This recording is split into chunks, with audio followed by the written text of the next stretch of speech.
What's up, R4 here and welcome back to my channel. And yan, meron na akong i-flex sa inyo guys, no? Regarding dun sa ating audio na ating Action 4 DJI Osmo. So guys, dahil nga napakamahal ng external microphone ng DJI, so naghanap tayo ng alternative na pang external microphone natin na gagamitin. So hindi rin tayo gagamit guys ng adapter. So yung hinahanap po talaga is yung wired na talaga na direct type C. Then meron na siyang naka-wired papunta sa kanyang mic piece, no?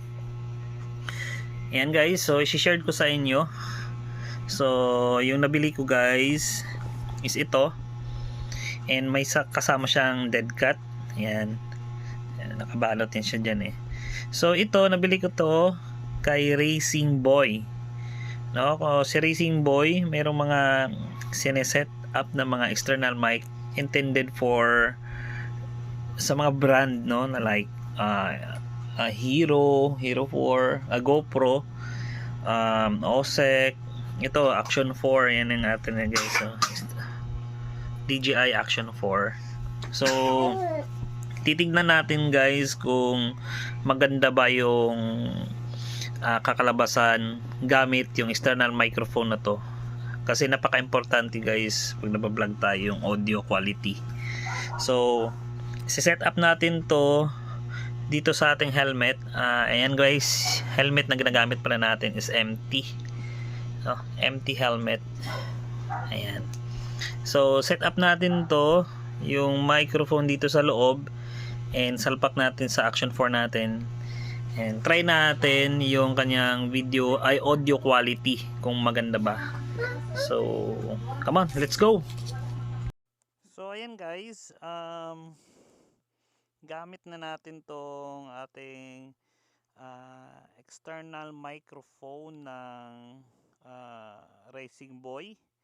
Ayan, so kung yung naririnig nyo talaga guys, ito na yung ating external mic, no? Naka salpak ta sa ating DJI Action 4. So mic check 1 2 3 1 2 3. Ayan. So yung ating setup guys, naka noise reduction -1 tayo, sharpness 1, and then naka stereo mode tayo guys. At the same time, naka -6 o -6 yung gain ng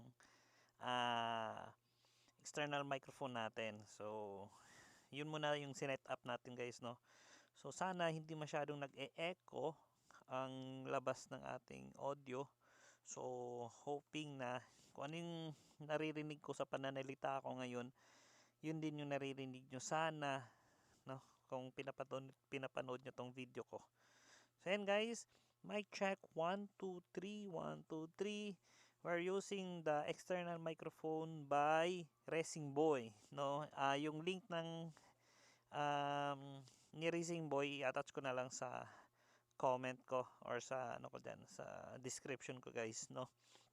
Ayan, so looking forward na sana maganda yung kanyang kakalabasan.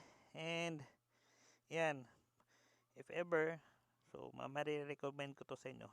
Pero hindi ko pa to natatry guys, ha, na naka-under yung motor natin, yung big bike natin. Do yung isa nating bike na Gixxer, no? Tignan natin kung naririnig nyo pa rin ba yung boses ko kung naka-under yung mga bike natin.